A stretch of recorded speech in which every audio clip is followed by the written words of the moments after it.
السلام عليكم ورحمة الله. الحمد لله والصلاة والسلام على أشرف المرسلين وعلى آله وصحبه أجمعين. പ്രിയമുള്ള സഹോദരന്മാരെ, എല്ലാവരിലും അല്ലാഹുവിന്റെ രക്ഷയും കരുണയും സദാ ഉണ്ടാവട്ടെ എന്ന് പ്രാർത്ഥിക്കുകയാണ്. നമ്മൾ കഴിഞ്ഞ ദിവസങ്ങളിൽ സൂറത്ത് ലുഖ്മാനിന്റെ ആദ്യ ഭാഗങ്ങൾ ചെറിയ വാക്കിലൂടെ വിശദീകരിച്ചു പോയി. അവിടെ മനുഷ്യ കുടുംബത്തിലെ രണ്ട് വിഭാഗങ്ങളെ കുറിച്ചുള്ള ചർച്ചയാണ് നടന്നത്. അതിനുശേഷം അള്ളാഹുവിന്റെ പ്രപഞ്ച സ്രഷ്ടാവിന്റെ അളമത്തിനെ കുറിച്ച്, അവന്റെ ഗാംഭീര്യത്തെ കുറിച്ച്, അവന്റെ സൃഷ്ടി വൈഭവത്തെ കുറിച്ച് എല്ലാം പറഞ്ഞു പോകുകയും ധിക്കാരികളായ മനുഷ്യരോടുള്ള അള്ളാഹുവിന്റെ ചോദ്യം പ്രപഞ്ചത്തെ ചൂണ്ടി പ്രപഞ്ചത്തിന്റെ അത്ഭുതങ്ങളിലേക്ക് നോക്കി ഇതെല്ലാം ആരാണ് സംവിധാനിച്ചിരിക്കുന്നതെന്നും നിങ്ങൾ ആരാധിക്കുന്ന ദൈവത്തെ കൂടാതെ നിങ്ങൾ വിളിച്ച് പ്രാർത്ഥിക്കുന്ന വല്ല വസ്തുക്കളും ഇത്തരത്തിലുള്ള സംവിധാനങ്ങൾ, സൃഷ്ടികൾ നടത്തിയിട്ടുണ്ടോ എന്നെല്ലാം അള്ളാഹു അതിലൂടെ ചോദിക്കുകയും മനുഷ്യ ചിന്തയെ അള്ളാഹുവിലേക്ക് ക്ഷണിച്ച് അള്ളാഹുവിന് കീഴ്പ്പെടേണ്ടതിന്റെ അനിവാര്യതയെക്കുറിച്ച് മനുഷ്യൻ ഭൂമിയിൽ എത്തുന്നതിന് മുമ്പ് തന്നെ പ്രപഞ്ചത്തിൽ അള്ളാഹു സംവിധാനിച്ചിരിക്കുന്ന അത്ഭുതങ്ങളിലേക്ക് നോക്കി പ്രപഞ്ച സൃഷ്ടാവിന്റെ കഴിവിനെയും അവന്റെ സൃഷ്ടി വൈഭവത്തെയും എല്ലാം നന്നായി ബോധ്യപ്പെട്ട് ജീവിക്കാനുള്ള സന്ദേശം അള്ളാഹു അതിലൂടെ നൽകുകയാണ്. അപ്പൊ ഈ പ്രപഞ്ചത്തിൽ അള്ളാഹു സംവിധാനിച്ചിരിക്കുന്ന അള്ളാഹുവിന്റെ സൃഷ്ടികളെ, അള്ളാഹുവിന്റെ സംവിധാനങ്ങളെ കുറിച്ചെല്ലാം ആലോചിക്കാൻ ഇനി ആർക്കാണ് സാധിക്കുക? അതിന് മനുഷ്യൻ ഭൂമിയിൽ അവന്റെ ജീവിതത്തിൽ സ്വീകരിക്കേണ്ട നിലപാടുകൾ, അവന്റെ സന്താനങ്ങളിൽ, അവന്റെ ഭാര്യമാരിൽ, അവന്റെ ചുറ്റുമുള്ള മനുഷ്യരിലെല്ലാം തന്നെ അവന് ഉണ്ടാക്കിയെടുക്കേണ്ട ധർമ്മബോധങ്ങളെ കുറിച്ചാണ് ഇനി ഇവിടുന്ന് അങ്ങോട്ടുള്ള ചർച്ചകളിൽ നമുക്ക് കാണാൻ കഴിയുക.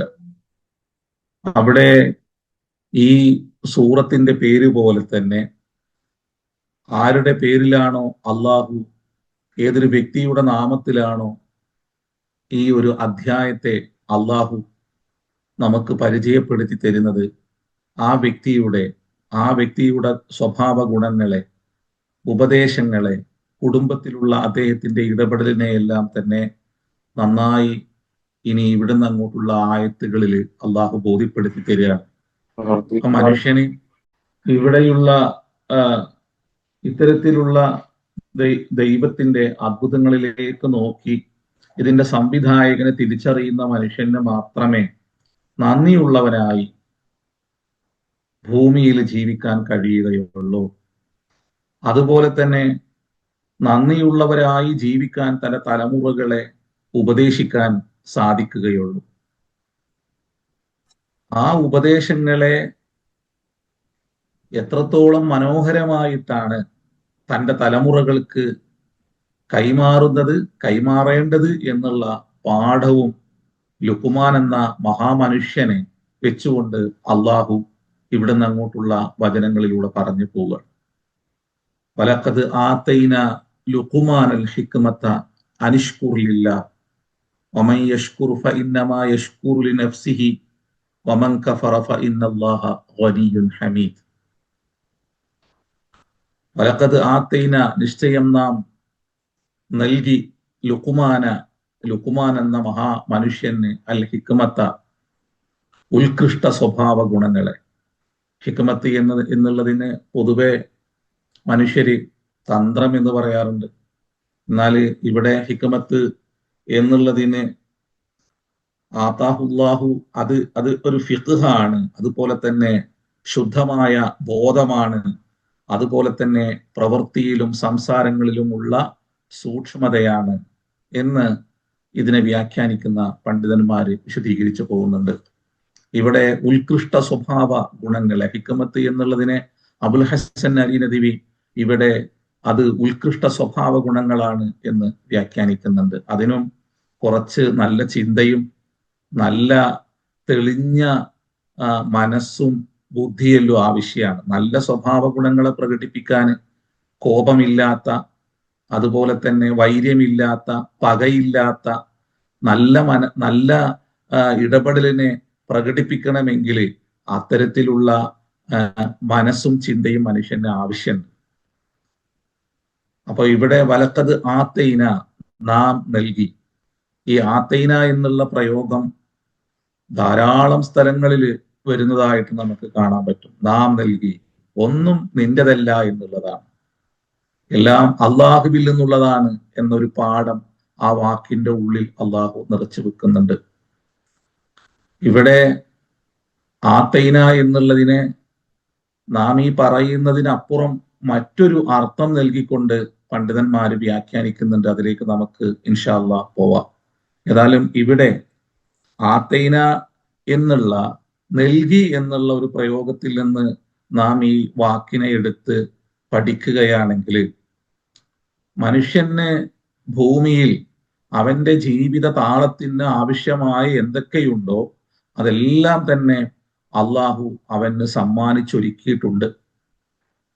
നമ്മൾ ഇതിന്റെ മുമ്പ് പറഞ്ഞിട്ടുണ്ട്, ഭൂമിയിലേക്ക് അള്ളാഹു മനുഷ്യനെ അതിഥിയായി സ്വീകരിച്ചിരിക്കുകയാണ്.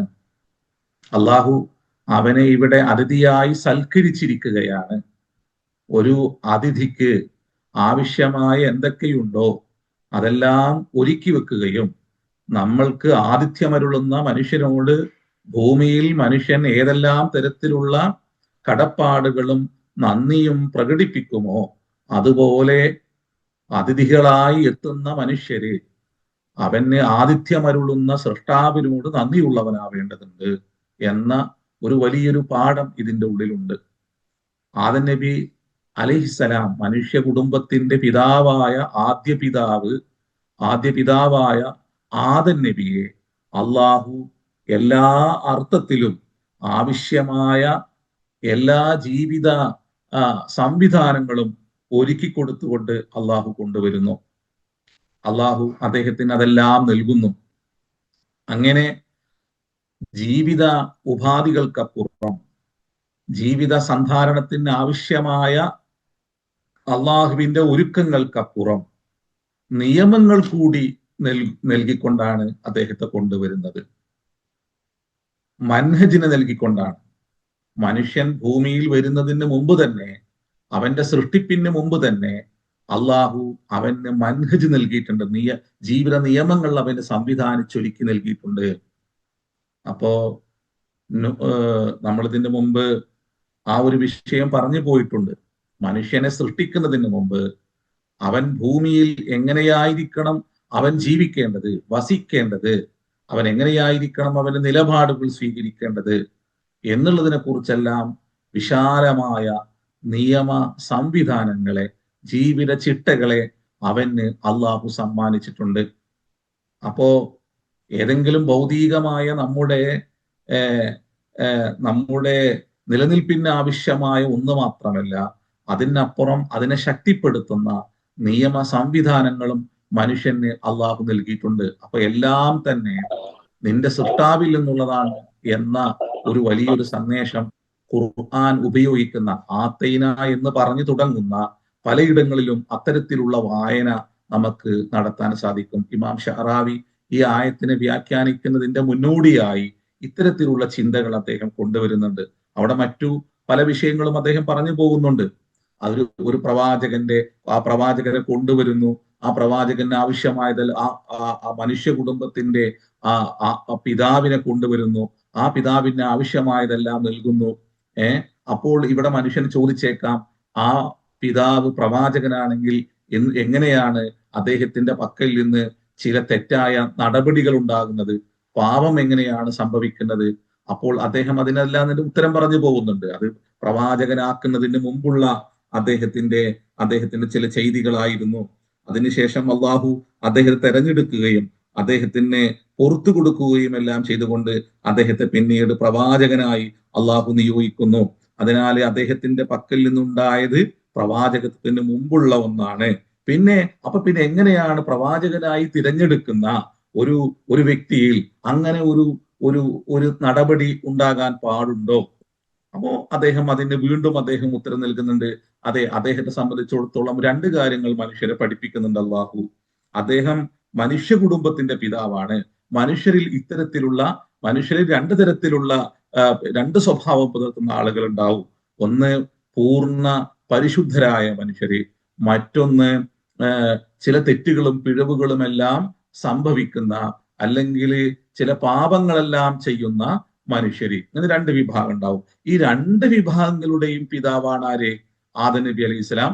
അതുകൊണ്ട് തന്നെ അദ്ദേഹത്തിന്റെ പക്കൽ നിന്ന് ആ ഒരു പിഴവ് അത്തരത്തിലുള്ള മനുഷ്യരെ കൂടി ഉൾച്ചേർത്തുകൊണ്ടുള്ള ഒരു ഒരു സംഗതിയെ ബോധ്യപ്പെടുത്താനാണ് അദ്ദേഹത്തിൽ അത്തരത്തിലുള്ള ഒരു പിഴവിനെ കൂടി അള്ളാഹു നമ്മെ ബോധ്യപ്പെടുത്തിക്കൊണ്ട് അദ്ദേഹത്തിന്റെ പക്കലുണ്ടായ പിഴവിനെ അള്ളാഹു എടുത്തു പറയുന്നത്. അതോടൊപ്പം തന്നെ വിശുദ്ധരായ ആളുകളുമായിട്ട് പിന്നീട് മനുഷ്യ കുടുംബത്തിന്റെ ആ പിതാവിനെ അള്ളാഹു ചേർത്ത് വെക്കുന്നു. അത് നുബൂവത്ത് നൽകിക്കൊണ്ട് ഇനി ഇവിടെ നിന്ന് അങ്ങോട്ട് ഒരു നുബൂവത്തുള്ള മലായിക്കത്തിനോട്, സൂറത്ത് അംഫാലിലാണ് തോന്നുന്നത്, ഇത് യൂഹി റബ്ബുക ഇലൽ മലായിക്കത്തി അന്നീ മഅകും ഫസബ്ബിതുൽ ലദീന ആമനു എന്ന് പറഞ്ഞു തുടങ്ങുന്ന മലായിക്കത്തിന് അള്ളാഹു വഹി നൽകി എന്നവിടെ ഒരു അള്ളാഹു ആ ഒരു വഹി എന്ന വാക്കിന് തന്നെ മലായികത്തുമായി ചേർത്ത് പറഞ്ഞു പോകുന്നത് കാണാൻ പറ്റും. അതുപോലെ തന്നെ ഔഹൈന ഇല ഉമ്മി മൂസ, നാം മൂസയുടെ ഉമ്മക്ക് നാം വഹി നൽകി. അതുപോലെ തന്നെ ഔഹ റബ്ബുക ഇലൻ നഹ്ലി അനിത്തഖദി മിനൽ ജിബാലി ബുയൂത, തേനീച്ചകൾക്ക് അള്ളാഹു വഹി നൽകി. അതുപോലെ തന്നെ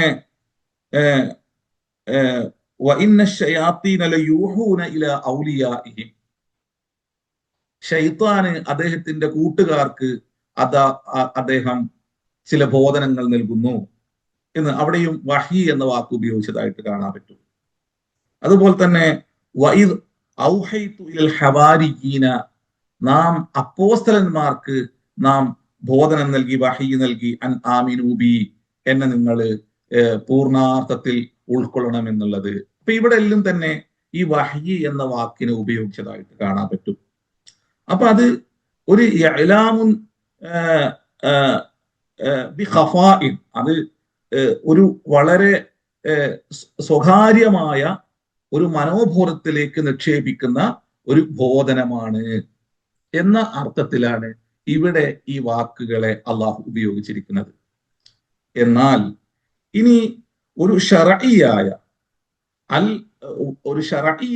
അർത്ഥത്തിൽ അള്ളാഹു അതുകൊണ്ട് ഉദ്ദേശിക്കുന്ന ശർഈയായ ഒരു അർത്ഥം, അത് അള്ളാഹു നേരിട്ടോ അല്ലെങ്കിൽ മാലാഖമാർ മുഖേനയോ തിരഞ്ഞെടുക്കുന്ന വിശുദ്ധരായ മനുഷ്യരിലേക്ക്, പ്രവാചകന്മാരിലേക്ക് നൽകുന്ന നിയമ സംവിധാനങ്ങളെയാണ് വഹയി, അത് അള്ളാഹുവിൽ നിന്നുള്ള ബോധനം അഥവാ മൻഹജ് എന്ന അർത്ഥത്തിൽ അതിനെ ഉപയോഗിക്കുന്നത് ഖുർആൻ. ഉദാഹരണമായിട്ട് പ്രവാചകന്മാർക്ക് ഇന്ന ഔഹൈന ഇലൈക കമാ ഔഹൈന എടുത്തു പറയുന്നു. അത് എന്തുകൊണ്ട് അങ്ങനെയെന്ന് വെച്ചാൽ ലി അന്നഹു ഹുവ അബുൽ ബഷർ, അദ്ദേഹം മനുഷ്യ കുടുംബത്തിന്റെ പിതാവാണ്. മനുഷ്യർ രണ്ട് വിഭാഗമാണ്. ഒരു വിഭാഗം ബഷറുൻ മഅസൂമൂന, അവര് പാപരഹിതരായ മനുഷ്യരാണ്, അവർ അമ്പിയാക്കന്മാരാണ്. എന്നാൽ മറ്റൊരു വിഭാഗമുണ്ട്, അവർക്ക് ലൈസത്ത് ലഹും ഇസ്മത്തുൻ, അവർക്ക് പാപരഹിതരാകുക എന്ന ഒരു ഗുണമില്ലാത്തവരാണ്. അവര് പൊതുജനങ്ങളാണ്. വഹും ആമത്തുന്നാസ്, അവർ പൊതുജനങ്ങളാണ്, അമ്പിയാക്കന്മാരല്ല, അവർ പൊതുജനങ്ങളാണ്. അപ്പോ വലാ ബുദ്ധലി ആദം നബി ഈ രണ്ട് വിഭാഗങ്ങളെയും അദ്ദേഹവുമായി ചേർത്ത് പറയുക എന്നുള്ളത് അതുകൊണ്ട് തന്നെ അനിവാര്യമാണ്. അദ്ദേഹം മനുഷ്യ കുടുംബത്തിന്റെ പിതാവാണ്. അപ്പൊ രണ്ട് കൂട്ടരും അദ്ദേഹത്തിൽ നിന്നുണ്ടാവും. രണ്ട് തരത്തിലുള്ള സ്വഭാവം പേറുന്നവരും അദ്ദേഹത്തിൽ നിന്ന് ഉണ്ടാവേണ്ടതുണ്ട്. കാരണം അദ്ദേഹം എല്ലാവരുടെയും പിതാവാണ്. എന്നാൽ അദ്ദേഹത്തിന്റെ ആദ്യ ഭാഗത്ത് നടന്ന ഒന്നിനെ അള്ളാഹു ഉദ്ധരിക്കുന്നതിലൂടെ മനുഷ്യരിൽ അത്തരത്തിലുള്ള ഒരു വിഭാഗം ഉണ്ടാവും. രണ്ടാമത് അദ്ദേഹത്തെ വിശുദ്ധനായി അള്ളാഹു മാറ്റുകയും അദ്ദേഹത്തിന്റെ പക്കൽ നിന്നുണ്ടായ പിഴവിനെ അള്ളാഹു പുറത്തു കൊടുക്കുകയും അദ്ദേഹത്തിന് പൂർണ്ണ മാർഗദർശനം നൽകിക്കൊണ്ട് പ്രവാചകനായി തിരഞ്ഞെടുക്കുകയും ചെയ്തതിലൂടെ ആ വിശുദ്ധിയെ നിലനിർത്തുന്ന ഒരു വിഭാഗവും അദ്ദേഹത്തിലൂടെ ഉണ്ടാകും. അപ്പൊ ഇവിടെ അൽ ഈതാഉ വലക്കത് ആത്തൈന, ഈതാ എന്നുള്ളത് അത് വഹീന് വേണ്ടി ഉപയോഗിക്കും. അതോടൊപ്പം തന്നെ ഇൽഹാം എന്ന അർത്ഥത്തിൽ ഉപയോഗിക്കും. ഖുർആന് ഇപ്പൊ ലുക്മാനെ കുറിച്ച് പറയുന്നിടത്ത്, ഹിദർ നബിയെ കുറിച്ച് പറയുന്നിടത്ത് എല്ലാം തന്നെ ഇത്തരത്തിലുള്ള ആത്തൈന എന്ന പ്രയോഗം നടത്തിക്കൊണ്ട് അവർക്ക് നൽകിയ ഇൽഹാമിനെ കുറിച്ച് അള്ളാഹു പറഞ്ഞു പോകുന്നുണ്ട്. അള്ളാഹു അവരുടെ മനോഭൂറത്തിലേക്ക് നൽകുന്ന ചില ഖഫിയായ വളരെ എന്താ പറയാ, ഇൽഹാം എന്ന് പറഞ്ഞാൽ അവർക്ക് തോന്നിപ്പിക്കുന്ന, അവരുടെ മനോഭൂറത്തിലേക്ക് നിക്ഷേപിക്കുന്ന ചില ചിന്തകൾ. അപ്പോ ഈതാ എന്നുള്ളത് അത് വഹീന് വേണ്ടി ഉപയോഗിക്കും. അതുപോലെ തന്നെ ഇൽഹാമിന് വേണ്ടി, ഇൽഹാം എന്ന ഒരു ആശയത്തിലും ഒരു അർത്ഥത്തിലും ഈതാ എന്നുള്ള വാക്കിനെ അള്ളാഹു ഉപയോഗിക്കുന്നുണ്ട്. അപ്പൊ ഇവിടെ അത് വഹിയാണ് എന്നുള്ളിടത്ത് അത് പ്രവാചകന്മാരുമായി ബന്ധപ്പെടുന്ന ഒന്നും, അത് ഇൽഹാമാകുമ്പോൾ ഇൽഹാമിനെ സ്വീകരിക്കാൻ പാകപ്പെട്ട മനസ്സുകളുടെ ഉടമകളായ ചില മനുഷ്യർക്കും അള്ളാഹു നൽകുന്നു. ഇവിടെ ധാരാളം വഹ്യ് എന്ന വാക്കിനെ തന്നെ ഒരു ഇൽഹാം എന്ന അർത്ഥത്തിൽ അള്ളാഹു ഉപയോഗിച്ച് പോയതായിട്ട് നമുക്ക് കാണാൻ പറ്റും ഖുർആനിൽ. കമാ ഔഹൈന ഇലാ നൂഹിൻ വന്നബിയ്യീന മിൻ ബഅദിഹി വഔഹൈന ഇലാ ഇബ്രാഹീമ. അങ്ങനെ ഔഹൈന എന്ന് പറഞ്ഞിട്ട് പ്രവാചകന്മാരെ മുഴുവൻ അള്ളാഹു ഇങ്ങനെ പറയാം. അപ്പൊ അവിടെ ആ വഹി എന്നുള്ളത് കൊണ്ട് അത് അള്ളാഹു നേരിട്ടോ അല്ലെങ്കിൽ മാലാഖമാർ മുഖേനയോ അള്ളാഹു വിശുദ്ധരായ പാപരഹിതരായ മനുഷ്യർക്ക് നൽകുന്ന, വ്യക്തിത്വങ്ങൾക്ക് നൽകുന്ന അള്ളാഹുവിൽ നിന്നുള്ള പ്രത്യേകമായ ബോധനവും, ആ ബോധനം എന്നുള്ളത് നിയമത്തിൽ അധിഷ്ഠിതമായ ഒന്നുമാണ്. ജീവിത ചിട്ടകളുമായി, ജീവിത നിയമങ്ങളുമായി ബന്ധപ്പെട്ട് നിൽക്കുന്ന ഒന്നാണ്, മൻഹജുമായി ബന്ധപ്പെട്ട് നിൽക്കുന്ന ഒന്നാണ്. ഇതാണ് ഈ രണ്ട് വാക്കിന്റെയും പ്രവാചകന്മാരല്ലാത്ത വ്യക്തികളുമായിട്ട് വഹീനെ ചേർത്ത് പറയുമ്പോൾ അത് ഒരു ബോധനം, ഒരു ഖഫിയായ ബോധനം എന്ന അർത്ഥത്തിലാണ്. എന്നാൽ പ്രവാചകന്മാരുമായിട്ട് വഹീനെ ചേർത്ത് പറയുമ്പോൾ അത് മനുഷ്യ ജീവിതത്തിന് ഗുണകരമായ രൂപത്തിലുള്ള നിയമ സംവിധാനങ്ങളെ അള്ളാഹു തെരഞ്ഞെടുത്ത വ്യക്തിത്വങ്ങളിലേക്ക് പകർന്നു നൽകുന്ന ഒരു ഇടപെടലാണ് അവിടെ വഹി എന്ന വാക്കിന് അള്ളാഹു ഉപയോഗിക്കുന്നത്. വളരെ ലളിതമായിട്ട് പറഞ്ഞ് പോവുകയാണ് കേട്ടോ. ഇങ്ങനെയാണ് പണ്ഡിതന്മാര് ഈ രൂപത്തിൽ അള്ളാഹു ഉപയോഗിച്ച പ്രവാചകന്മാരുമായും പ്രവാചകന്മാരല്ലാത്ത വ്യക്തികളുമായിട്ടെല്ലാം തന്നെ, അല്ലെങ്കിൽ ജീവികളുമായിട്ടെല്ലാം തന്നെ ഈ വാക്കിനെ ഉപയോഗിക്കുമ്പോൾ ഈ ഓരോ ഇടങ്ങളിലും ഇതിന് എന്താണ് അർത്ഥം എന്നുള്ളതിന് വ്യാഖ്യാനിച്ചു പോകുന്നത്. അപ്പോ ശറഈയായ അർത്ഥത്തില് അത് ഇഅ്ലാമുൻ മിനല്ലാഹി ലിറസൂലിഹി ബിമൻഹജിഹി, അള്ളാഹുവിൽ നിന്നുള്ളൊരു മൻഹജ് കൊണ്ട്, ഒരു നിയമ സംവിധാനം കൊണ്ട് മനുഷ്യ കുടുംബത്തെ പാകപ്പെടുത്താനുള്ള ഒരു നിയമത്തെ പ്രവാചകന്മാർക്ക് ബോധ്യപ്പെടുത്തി കൊടുക്കുന്ന, പ്രവാചകന്മാരിലേക്ക് അള്ളാഹു സന്നിവേശിപ്പിക്കുന്ന അള്ളാഹുവിൽ നിന്നുള്ള ബോധനത്തെ, നിയമ രേഖയെ പരിചയപ്പെടുത്താനാണ് പ്രവാചകന്മാരുമായിട്ട് ആ വഹീനെ ചേർത്ത് അള്ളാഹു പറയുന്നത്, അവതരിപ്പിക്കുന്നത്. ഇനി ഇവിടെ ഒരു ഇത് ഇൽഹാമാകുകയാണെങ്കിൽ, ഇതുപോലെ ചില വ്യക്തികളുമായിട്ട് ഇപ്പൊ ഈതാ എന്നുള്ളത് ഇൽഹാം എന്ന അർത്ഥത്തിൽ നമ്മൾ അതിനെ പരിചയപ്പെടുമ്പോൾ, അതിനെ ഉപയോഗിക്കുമ്പോൾ അത് ആർക്കാണ് അത്തരത്തിലുള്ള ഒന്ന് ലഭിക്കുക? അത് ലഭിക്കാൻ ആവശ്യമായ എന്തെല്ലാം തരത്തിലുള്ള ശക്തിയും അതുപോലെ തന്നെ ഒരുക്കങ്ങളും ആ വ്യക്തിയിൽ ഉണ്ടാവണം എന്നുള്ളത് ഒരു പ്രധാനപ്പെട്ട ഒരു ചർച്ചയായിട്ട് ഇമാം ഷഹറാവി കൊണ്ടുവരുന്നുണ്ട്. ഉദാഹരണമായിട്ട് ഇപ്പോ നമ്മൾ റേഡിയോ, TV എല്ലാം തന്നെ ഉപയോഗിക്കുന്നവരാണ്, റേഡിയോ കേൾക്കുന്നവരാണ്, അതുപോലെ തന്നെ നിത്യേനെ ചാനലുകൾക്ക് മുമ്പിൽ ഇരിക്കുന്നവരാണ്.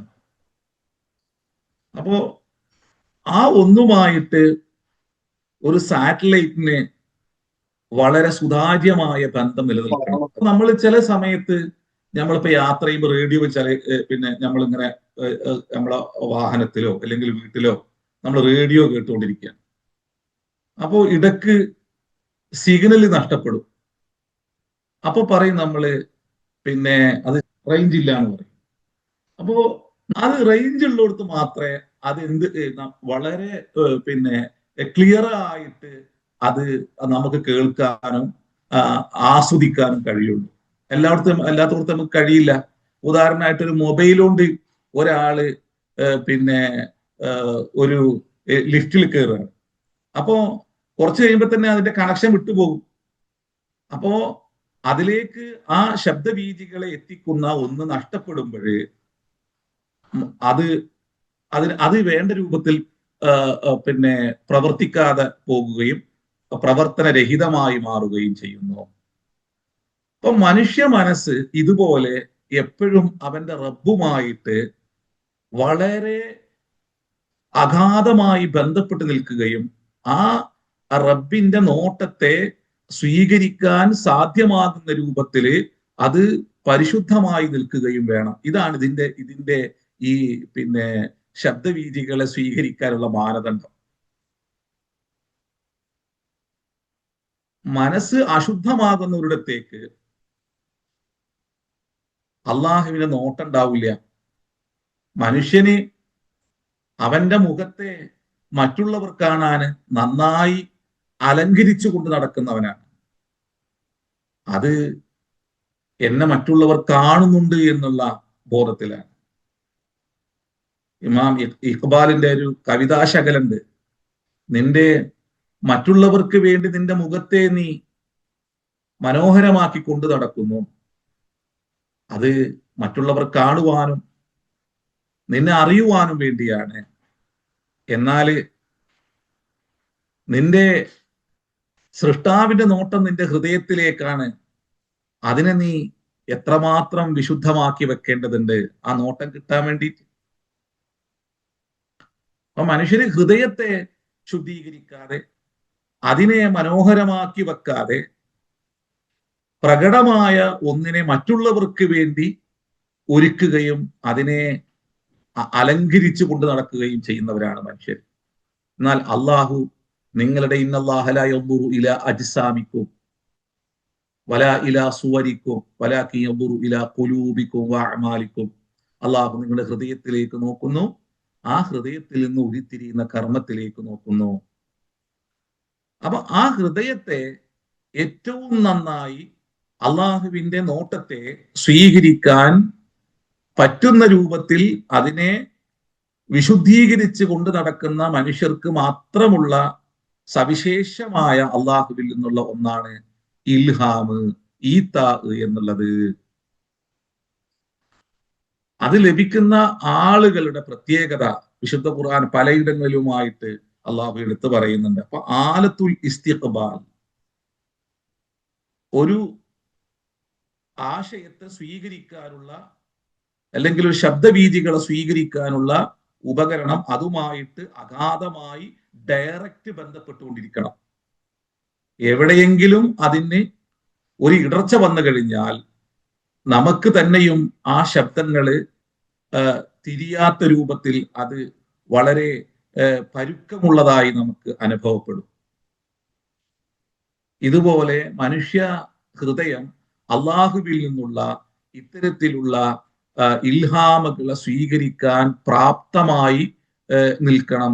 അതിനെ ആ രൂപത്തിലേക്ക് അത്തരം അള്ളാഹുവിൽ നിന്നുള്ള നോട്ടവും അള്ളാഹുവിൽ നിന്നുള്ള ചില പ്രത്യേകമായ അനുഗ്രഹങ്ങളും ലഭിക്കാൻ ആഗ്രഹിക്കുന്നവര് അവരുടെ മനസ്സിനെ ആ രൂപത്തിൽ നിലനിർത്തി കഴിഞ്ഞാൽ അവർക്ക് അത്തരത്തിലുള്ള നന്മ നിറഞ്ഞ ചില തോന്നലുകളും ചില ചിന്തകളും അവർക്ക് ലഭിക്കും. ഇതിനാണ് ഈത്താ എന്ന് പറയുന്നത്, ഇൽഹാമ് എന്ന് പറയുന്നത്. അപ്പൊ ഇവിടെ മനുഷ്യനെ ഇത്തരത്തിലുള്ള ഒരു അവസ്ഥയിലായിട്ടാണ് അവന്റെ ആത്മാവിനെ അള്ളാഹു സംവിധാനിച്ചിരിക്കുന്നത് എന്ന് വിശുദ്ധ ഖുർആൻ പറഞ്ഞു പോകുന്നുണ്ട്. വൈദ് അഖദ റബ്ബുക മിൻ ബനി ആദമ മിൻ ദുഹൂരിഹിം ദുർറിയ്യതഹും വഅശ്ഹദഹും അലാ അൻഫുസിഹിം അലസ്തു ബിറബ്ബിക്കും ഖാലൂ ബലാ. അപ്പോ അള്ളാഹ് ഈ മനുഷ്യ പിതാവിന്റെ മുതുകിൽ നിന്ന് അന്ത്യനാൾ വരേക്കുമുള്ള മനുഷ്യരോട് അള്ളാഹു കൊണ്ടുവന്ന് അവരെ പുറത്തു കൊണ്ടുവന്ന് അവരോട് നടത്തിയ അള്ളാഹുവിന്റെ ഒരു ബോധനമുണ്ട്. അലസ്തു ബി റബ്ബിക്കും, ഞാൻ നിങ്ങളുടെ റബ്ബല്ലയോ, പരിപാലകനല്ലയോ?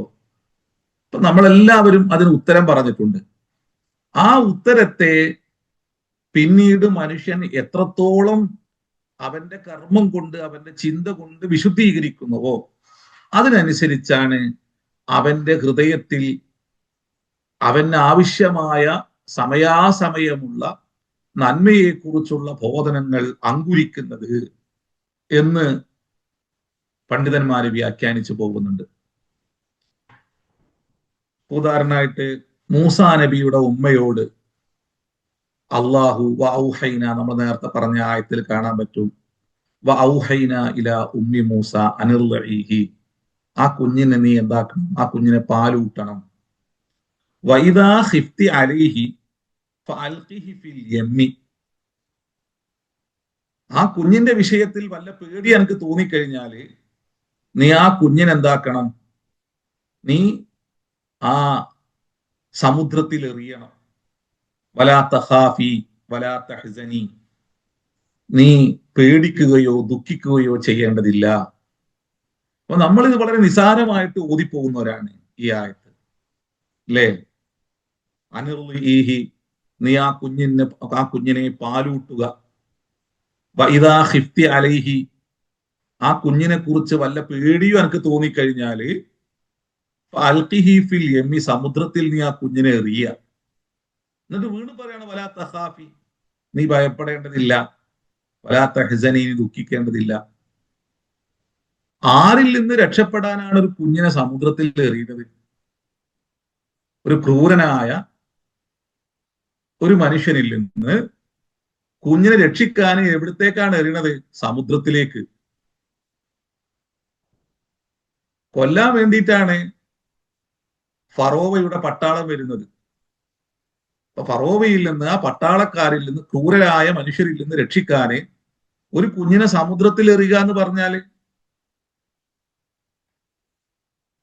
അപ്പോ ഒരു മരണമുഖത്തിൽ നിന്ന് മറ്റൊരു മരണമുഖത്തേക്ക് ഒരു കുഞ്ഞിനെ വിട്ടുകൊടുക്കുക എന്നുള്ളതാണ് പൊതുബോധം. ഒരിടത്തൊരു കുഞ്ഞിനെ കൊല്ലുന്നു, മറ്റൊരിടത്ത് കുഞ്ഞ് മുങ്ങിച്ചാവുന്നു. ഇതാണ് ഒരു പൊതു ബോധം ഈ ഒരു വിഷയത്തിൽ നിലനിൽക്കുന്നത്.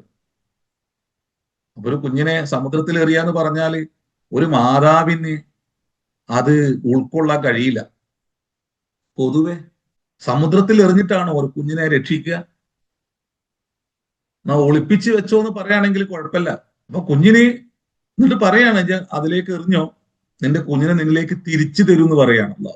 അപ്പോ ഒരു കുഞ്ഞിനെ രക്ഷിക്കാൻ വേണ്ടിയിട്ട് സമുദ്രത്തിൽ എറിയുക എന്നുള്ളത് ഒരു പൊതുബോധം സമ്മതിക്കാത്ത ഒന്നാണ്. എന്നാൽ ഇവിടെ ഒരു മാതാവ് തന്റെ കുഞ്ഞിനെ രക്ഷിക്കാൻ, അക്രമികളിൽ നിന്ന് രക്ഷിക്കാൻ സമുദ്രത്തിൽ ധൈര്യപൂർവം ഒരു കുഞ്ഞിനെ എറിയുന്നുവെങ്കിൽ ആ ഉമ്മാക്ക് ലഭിച്ച ഇൽഹാമിന്റെ, വഹയിന്റെ പവിത്രത എത്രമാത്രമായിരിക്കും, അത് സ്വീകരിക്കാൻ ആ ഉമ്മയുടെ മനസ്സിന്റെ വിശുദ്ധി എത്രമാത്രം പാകപ്പെട്ടതായിരിക്കും എന്നുള്ളൊരു വലിയ പാഠം ഇവിടെ ഇത് പഠിക്കുന്ന, വായിക്കുന്ന വ്യക്തികൾ അറിയേണ്ടതുണ്ട് എന്നുള്ളത് അള്ളാഹു ഈ ഒരു വചനത്തിലൂടെ പറഞ്ഞു പോകുന്നുണ്ട്. പടച്ച തമ്പുരാനെ കുറിച്ചുള്ള ഒരു ഉമ്മയുടെ അറിവും ഒരു ഉമ്മയുടെ കാഴ്ചയും അള്ളാഹുവിൽ നിന്നുള്ള ബോധനം സ്വീകരിക്കുവാൻ എത്രമാത്രം പാകപ്പെട്ടതായിരുന്നു ആ ഉമ്മയുടെ മനസ്സും ആ ഉമ്മയുടെ ആത്മാവും എന്നുള്ളത് ഈ ഒരു വചനം വളരെ ഗാഠമായി നമ്മെ പഠിപ്പിക്കുന്നുണ്ട്. പൊതുബോധത്തെ തികച്ചും എല്ലാ അർത്ഥത്തിലും അതിനെ പുറന്തള്ളി മറ്റൊരു വലിയൊരു ആശയത്തെ, ചിന്തയെ, അള്ളാഹുവിന്റെ ഇടപെടലിനെ, അവന്റെ അളമത്തിനെ, അവന്റെ കുദ്റത്തിനെ, അവന്റെ ഇൽമിനെയെല്ലാം തന്നെ ഒരു ഉമ്മയിലൂടെ അള്ളാഹു മനുഷ്യ കുടുംബത്തെ ബോധ്യപ്പെടുത്തി കൊടുക്കുകയാണ് ഇവിടെ. അള്ളാഹുവിൽ നിന്നുള്ള അത്തരത്തിലുള്ള ഇൽഹാമിനെ സ്വീകരിക്കാൻ പ്രാപ്തമായ, പര്യാപ്തമായ ഹൃദയ വിശുദ്ധി നിരന്തരം നിലനിർത്തുന്ന മനുഷ്യർക്ക് അള്ളാഹുവിൽ നിന്നുള്ള ഏത് കൽപ്പനയും പൂർണ്ണമായിട്ട് പാലിക്കാനുള്ള ആവേശവും അതുപോലെ തന്നെ ദൃഢബോധ്യവും അവന് ലഭിക്കും. അതിനുള്ള ഒരു വലിയ ഒരു പാടാണ് മൂസാ നബിയുടെ ഉമ്മയെ വെച്ചുകൊണ്ട് അള്ളാഹു മനുഷ്യ കുടുംബത്തിന് നൽകുന്നത്. രണ്ട് ഉമ്മമാരെയാണ് അള്ളാഹു വിശുദ്ധ ഖുർആനിൽ പരിചയപ്പെടുത്തുന്നത്. ഒന്ന് ഈസാ നബിന്റെ ഉമ്മയാണ്, മറ്റൊന്ന് മൂസാ നബിയുടെ ഉമ്മയാണ്. അങ്ങനെ രണ്ട് ഉമ്മമാരെ അള്ളാഹു പരിചയപ്പെടുത്തുന്നുണ്ട്. ആ രണ്ട് ഉമ്മമാരും മനുഷ്യ കുടുംബത്തിന് വലിയ സംഭാവന നൽകിയവരാണ്. മൂസാ നബിയുടെ ഉമ്മയിൽ നിന്നാണ് സക്കരിയ പ്രവാചകന് പോലും ചില പ്രാർത്ഥനകൾക്കുള്ള അവസരം ലഭിക്കുന്നത്. സക്കരിയ നബി മറിയം ബീബിയുടെ അരികിൽ പ്രവേശിച്ചപ്പോൾ അവിടെ വിശിഷ്ടമായ കുറെ പഴവർഗ്ഗങ്ങൾ കാണുന്നുണ്ട്. അവിടെ ഇല്ലാത്ത, അവർക്ക് പരിചിതമല്ലാത്ത, അല്ലെങ്കിൽ ആ സമയങ്ങളിൽ നിലവിൽ അവിടെ ലഭിക്കാത്ത പഴവർഗ്ഗങ്ങൾ കണ്ടപ്പോൾ അന്നാലക്കി ഹാദ, ഇത് എവിടുന്നാണെന്ന് ചോദിക്കുന്നുണ്ട്. ഇത് അള്ളാഹുവിൽ നിന്നാണെന്ന് പറയുമ്പോൾ ഉടനെ തന്നെ സക്കരിയ നബി പോയിട്ട് പ്രാർത്ഥിക്കുകയാണ്, പടച്ചോനെ ഇതെല്ലാം നൽകാൻ കഴിവുള്ള നാഥ, എന്നാ എനിക്ക് ഒരു നല്ലൊരു മോനെ തരണേ തമ്പുരാനെ എന്ന് പ്രാർത്ഥിക്കുകയാണ്. അത് ഒരു മഹാപ്രവാചകന്റെ ഉമ്മയിൽ നിന്ന് ഒരു പ്രവാചകന് ലഭിച്ച ജീവിത പാഠമാണത്. ആ ഉമ്മയാണ് മനുഷ്യ കുടുംബത്തിന്റെ മാതൃകയായി അള്ളാഹു അവതരിപ്പിക്കുന്ന ഒരു ഉമ്മ. അപ്പൊ ആ ബോധനത്തെ, അള്ളാഹുവിൽ നിന്നുള്ള ഏതൊന്നിനെയും സ്വീകരിക്കാൻ പര്യാപ്തമായ ഒരു ഹൃദയ വിശുദ്ധിയെ, അതിനെ പരിപാലിക്കുക എന്നുള്ളത്, ഇവിടെ പടച്ചോനിൽ നിന്നുള്ള ഉത്തരവിനെ, കൽപ്പനയെ, ഇൽഹാമിനെ പൂർണാർത്ഥത്തിൽ പാലിക്കാൻ പര്യാപ്തമായ ഒരു ഹൃദയ വിശുദ്ധിയെ ഒരു മഹാപ്രവാചകന്റെ ഉമ്മ മനുഷ്യ കുടുംബത്തിന് വേണ്ടി സ്വീകരിച്ച, മനുഷ്യ കുടുംബത്തിന് നന്മയ്ക്ക് വേണ്ടി, അവരുടെ ഒരു നായകന് വേണ്ടി ഒരു മാതാവ് എങ്ങനെയൊക്കെയാണ് സ്വീകരിച്ചത് എന്ന് അള്ളാഹു ഇവിടെ പഠിപ്പിക്കുന്നുണ്ട്. ഇനി നന്നായി കുറെ ചിന്തകൾക്കുള്ള കുറെ വിഷയങ്ങൾ ഞാൻ നിങ്ങൾക്ക് വേണ്ടി ഒഴിവാക്കുകയാണ്. നന്നായി നമ്മൾ പഠിക്കേണ്ടതിന്റെ ആവശ്യകത, നമ്മുടെ മക്കൾക്ക് ഇത്തരത്തിലുള്ള മാതാക്കളെ പരിചയപ്പെടുത്തി കൊടുക്കേണ്ടതിന്റെ ആവശ്യകത, അള്ളാഹുവുമായിട്ട് അഗാധമായി ബന്ധം പുലർത്തിയാൽ ജീവിതത്തിൽ പടച്ച തമ്പുരാന് എങ്ങനെയൊക്കെയാണ് നിങ്ങളെ അള്ളാഹു പിന്തുണക്കുകയും അവനിൽ നിന്നുള്ള അനുഗ്രഹങ്ങളെ കൊണ്ട് മൂടുകയും ചെയ്യുക എന്നുള്ള മഹാപാഠങ്ങൾ തലമുറകൾക്ക് പകർന്നു നൽകാൻ അള്ളാഹു ഇവരെല്ലാം നമ്മുടെ മുമ്പിലേക്ക് കൊണ്ടുവരുന്നുണ്ട്. പുതിയ ലോകത്തും മാതാക്കള് അവരുടെ മനസ്സിനെ അള്ളാഹുവിൽ നിന്നുള്ള ഇൽഹാമിനെ സ്വീകരിക്കാൻ പര്യാപ്തമായ രൂപത്തിൽ അവർ മാറ്റിയാൽ ഏതെല്ലാം തരത്തിലുള്ള മാറ്റങ്ങളാണ് ലോകത്ത് സംഭവിക്കുക എന്നുള്ളത് എല്ലാ മാതാക്കളും ഈ ഉമ്മയിൽ നിന്ന് പഠിക്കാൻ അള്ളാഹു പ്രേരിപ്പിക്കുന്നുണ്ട്. നമ്മൾ ആകുലപ്പെടുക, എന്തൊക്കെയാണ് സംഭവിക്കുക എന്നുള്ള പേടിയിലാണ്. എനിക്കെന്തൊക്കെയാണ് സംഭവിക്കുക, അതിന് തലമുറകൾക്ക് എന്തൊക്കെയാണ് സംഭവിക്കുക എന്നുള്ള പേടിയിലാണ് എല്ലാവരും.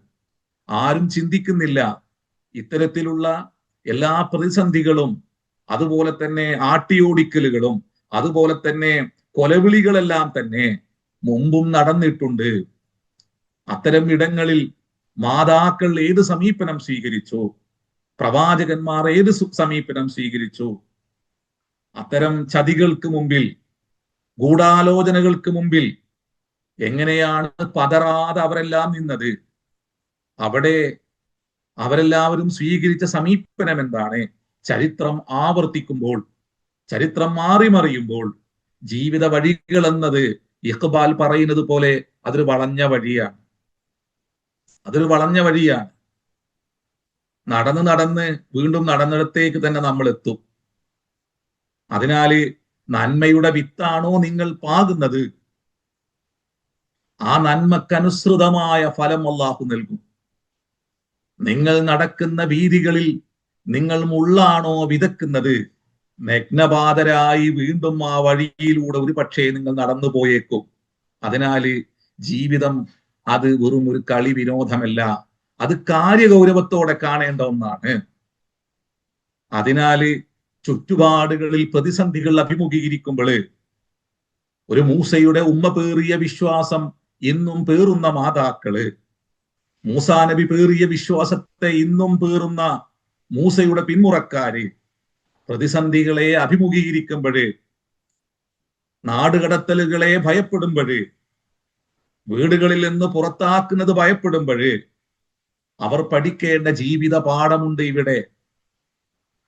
അവര് സ്വയം മാറേണ്ടതിന്റെ ആവശ്യകതയെ ഈ ഉമ്മമാർ പുതിയ ലോകത്തെ ഉമ്മമാർക്ക് പറഞ്ഞു കൊടുക്കുന്നുണ്ട്.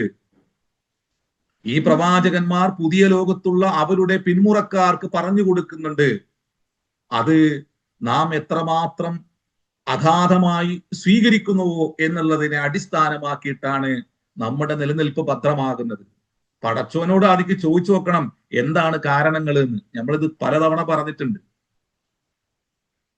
പലതവണ നമ്മൾ ഈ വിഷയത്തെക്കുറിച്ച് നമ്മൾ നിരന്തരം ചർച്ച ചെയ്തിട്ടുണ്ട്.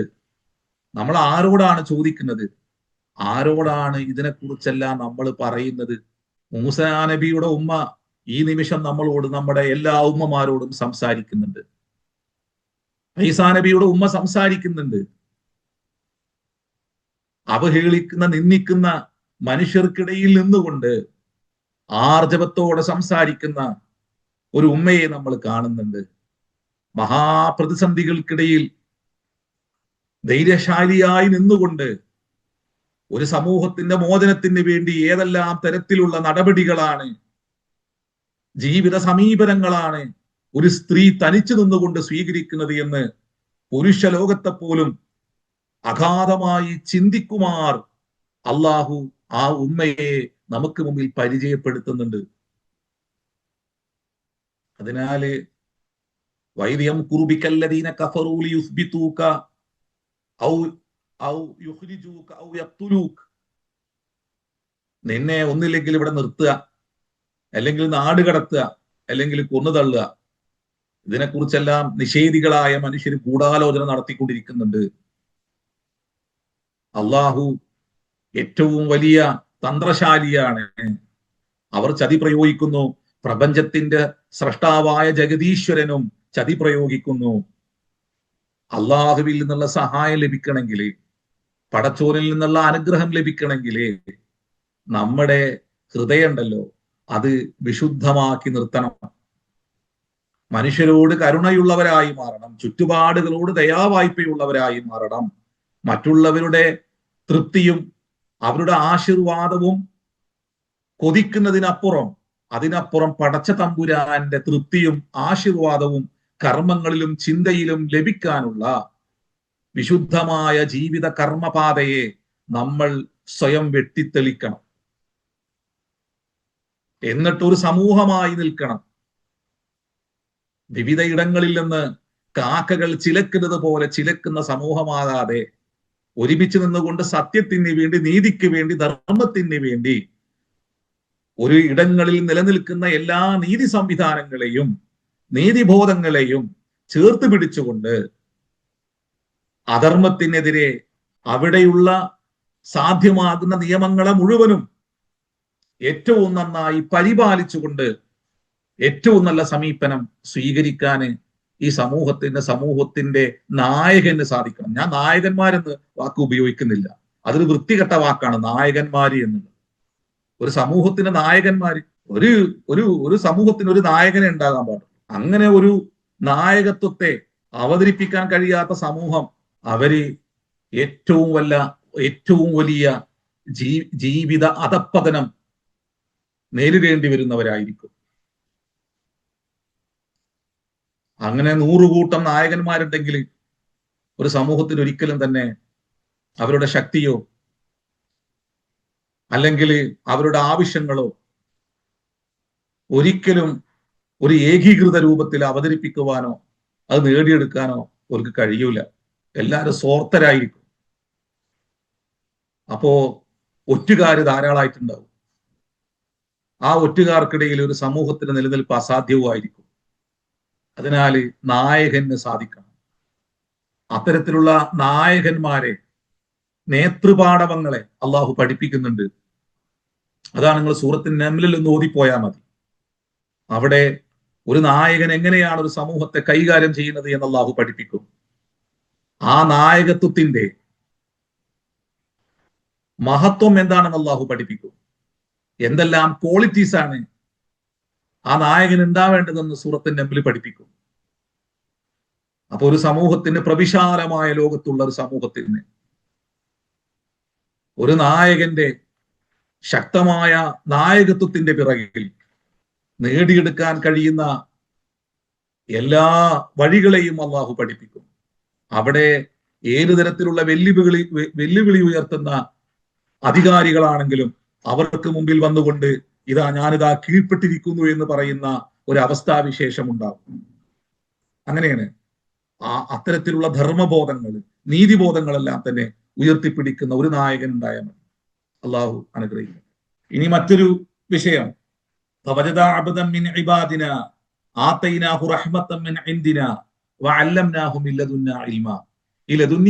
ലഭിക്കാൻ ഒരു പ്രവാചകൻ ജീവിച്ച കാലത്ത് ജീവിച്ച ഒരു മനുഷ്യന് സാധിച്ചു എന്നുള്ളതാണ് അവിടുത്തെ പ്രത്യേകത.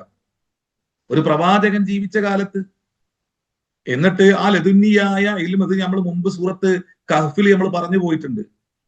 ആ ലദുന്നിയായ ഇൽമ സ്വീകരിക്കാൻ ഒരു പ്രവാചകന്റെ കാലത്ത് ഒരു മനുഷ്യനുണ്ടായി. എന്നിട്ട് ആ മനുഷ്യനിലേക്ക് ഒരു പ്രവാചകൻ അള്ളാഹു പറഞ്ഞയച്ചു ജീവിത പാഠം പഠിക്കാൻ.